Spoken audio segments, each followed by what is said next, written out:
Welcome to the deep dive. Today we're going to dig into something pretty fascinating where material science meets medicine.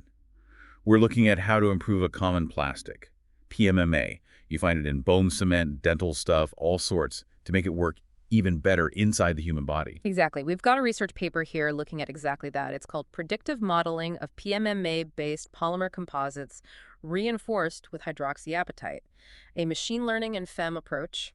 Quite a mouthful. It is, but the core idea is using, well, some advanced computer techniques to figure out the best way to mix PMMA with tiny particles of something called hydroxyapatite, or HAP. HAP. That sounds familiar. It should. It's remarkably similar to the mineral part of our own bones and teeth.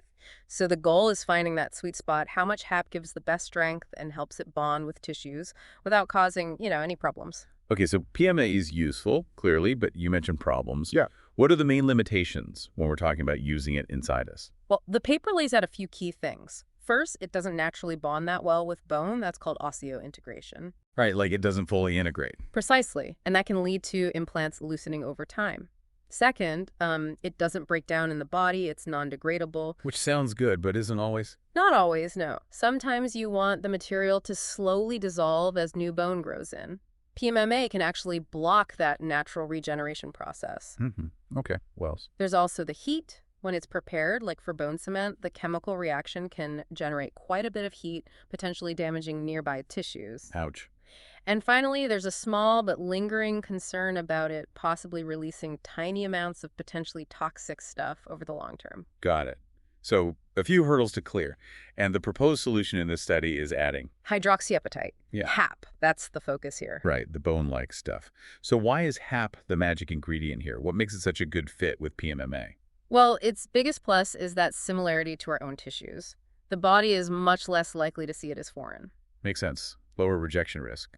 Exactly. And crucially, HAP can actually encourage bone cells to grow onto the implant. It's like putting out a welcome mat for bone growth. That's pretty cool. And where do scientists get this HAP? Do they, mine it?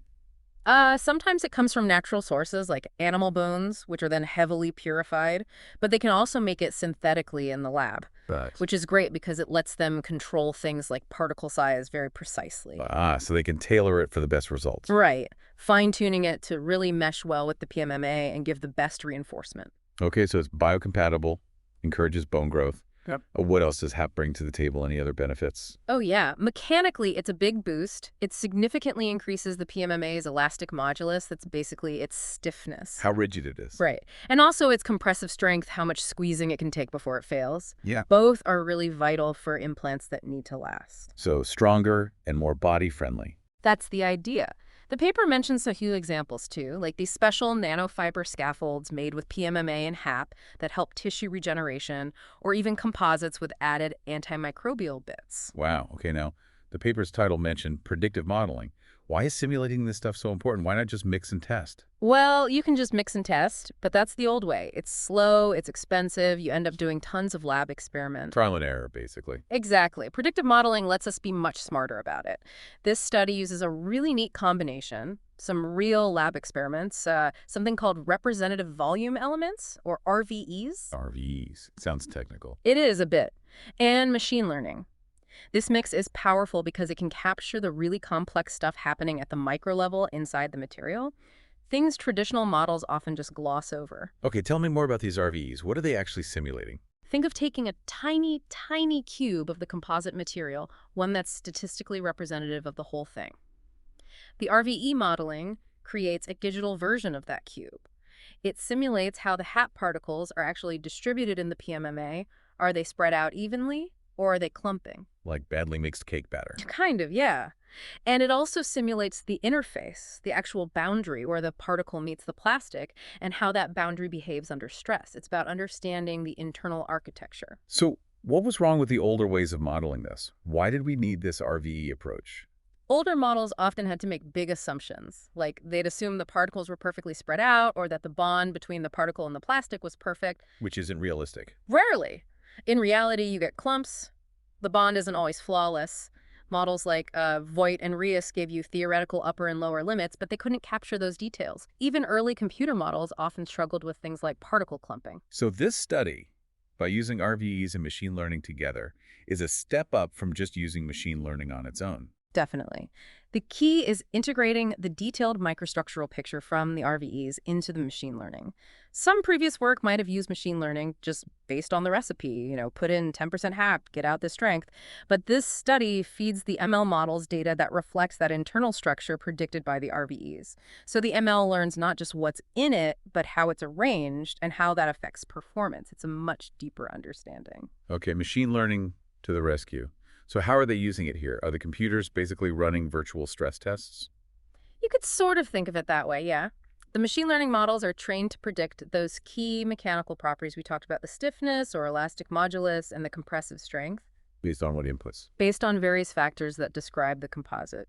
And what specific ML tools did they use? Any familiar names? They tried out three well-known ones: a Feedforward Neural Network, FFNN, a Radial Basis Neural Network, RBNN, and maybe the most familiar, a support vector machine, SVM. Each works a bit differently to find patterns. Okay, and what data did they feed these algorithms? What did the models learn from? This is where it gets clever. They used a mix. Some data came from actual physical experiments they did in the lab. But they also generated a lot of synthetic data using those detailed RVE simulations we discussed. Synthetic data. So computer-generated results. Why do that? Yeah, exactly. Doing enough physical experiments to cover every possible HAP concentration and particle arrangement would take forever and cost a fortune. Right. So the RVE simulations let them generate lots of high-quality data points across a wide range from 1% HAP all the way up to 30% much faster. This augmented dataset gives the ML models much more to learn from. It fills in the gaps and makes the models more robust. Precisely. It helps them generalize better to make predictions for scenarios they haven't explicitly seen in a real lab test. Makes total sense. So what specific things, what features were the models looking at to make these predictions? They considered the key factors you'd expect: the actual percentage of HAP, the average size of those HAP particles, properties related to that interface between the HAP and PMMA, and also the basic properties of the PMMA and HAP materials themselves, like their individual stiffness and strength values. Okay, the models have been trained, the simulations run. What did they find? How did adding more HAP actually affect the stiffness and strength in practice and in the models? Well, the trend was pretty clear and consistent. As they added more HAP, both the stiffness, the elastic modulus, and another property called shear modulus, which is resistance to twisting, went up. Noticeably. Oh, yeah. For elastic modulus, just going from 5% HAP to 15%, HAP saw stiffness jump by about 40%, from roughly 2,500 megapascals up to 3,500. Wow, that's a big increase. It is. And going up to 30%, HAP pushed it close to 5,000 megapascals. Shear modulus showed a similar strong upward trend. Okay, and what about the compressive strength, its ability to resist crushing? Same story. It consistently increased with more HAP, both in the simulations and the real experiments. And how well did the simulations match the real-world tests for strength? Actually, remarkably well. The paper shows the simulation results for compressive strength were really close to the experimental values at the different HAP levels, often only off by a few percent. Pretty impressive alignment. That is good. So of the three machine learning models they tested, FFNN, RBNN, SVM did one come out on top, which was the star predictor.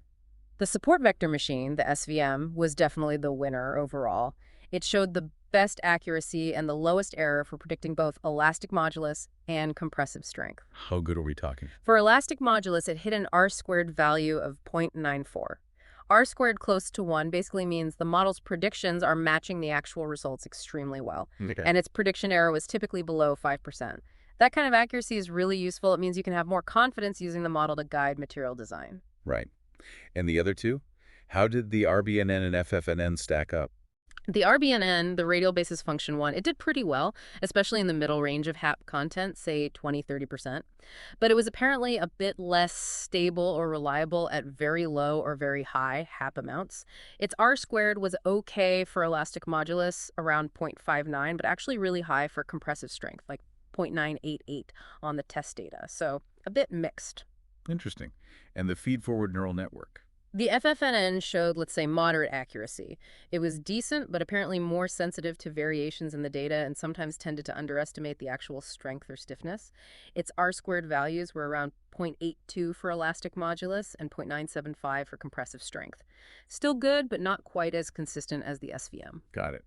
And how did the original RVE model predictions, just the simulation without the ML layer, compare to reality in the ML models? The RVE model on its own was pretty reliable at the lower HAP concentrations, say 5 or 15%, but it started to overestimate the properties, especially stiffness, when they got up to higher amounts, like 30% HAP. Why would that happen? Likely because of those ideal assumptions built into it. It assumes perfect particle distribution and bonding, which might hold up okay when there's less HAP, but becomes less realistic when you pack more particles in. You get more clumping, more complex interactions that the basic RVE might miss. So the idealized simulation drifts from reality at higher concentrations. Exactly. And that's where the SVM, having learned from both the simulation and the real experimental data, often gave more accurate prediction in those tricky high concentration cases. It learned to account for some of that real-world messiness. This is all incredibly insightful. But like any study, it probably has its limits, right? What did the researchers acknowledge as the boundaries here? Oh, absolutely. They were upfront about several things. First, the amount of actual experimental data was limited primarily just those 3 HAP concentration points. Okay. Second, the synthetic data from the RVEs, while super useful, is still based on assumptions about particle shapes, distribution, the interface, which might not capture every nuance of reality. Right, it's still a model. Exactly. They also pointed out they hadn't done tons of experimental validation across a really wide range of conditions yet, and their focus was mainly on elastic modulus and compressive strength. Not other properties. Right, things like fracture toughness, how resistant it is to cracking weren't the focus here. Also, the models were developed specifically for PMMA with HAP. How well they'd work for, say, PEEK with HAP or some other polymer is an open question. And probably computationally intensive. That too. Running detailed RVE simulations and training complex ML models takes significant computing power. Makes sense. So given those limitations, what's next? What future research directions did they suggest? They proposed a few interesting paths. One is developing hybrid approaches that blend the strengths of these detailed micromechanical models, like RVEs, even more tightly with machine learning. Also feeding the ML models even more specific domain knowledge, like better data about how that interface between PMMA and HAP really behaves. Making the input smarter. Essentially, yes. And exploring different types of machine learning, maybe hybrid clustering methods, to see if they can get even more robust and accurate predictions. Okay, so pulling this all together, what's the big takeaway from this deep dive into predicting how strong this enhanced PMMA can be? I think the key message is that this combination of detailed simulation and smart machine learning is a really potent tool. It gives us a much more powerful way to predict and ultimately optimize how these composite materials will behave before we spend ages making them in the lab. Which speeds things up. Massively. And for things like bone cements or dental implants, that means getting stronger, more reliable, more biocompatible materials potentially developed faster. It's about engineering better integration with the body, which could lead to implants that last longer and work better. It really does make you think, doesn't it? About how these advanced modeling tools could just accelerate material discovery in so many areas beyond medicine. Absolutely. And how understanding these tiny microscopic interactions is the key to unlocking, well, maybe materials and properties we haven't even imagined yet. What other kinds of materials do you think are just crying out for this kind of deep predictive analysis?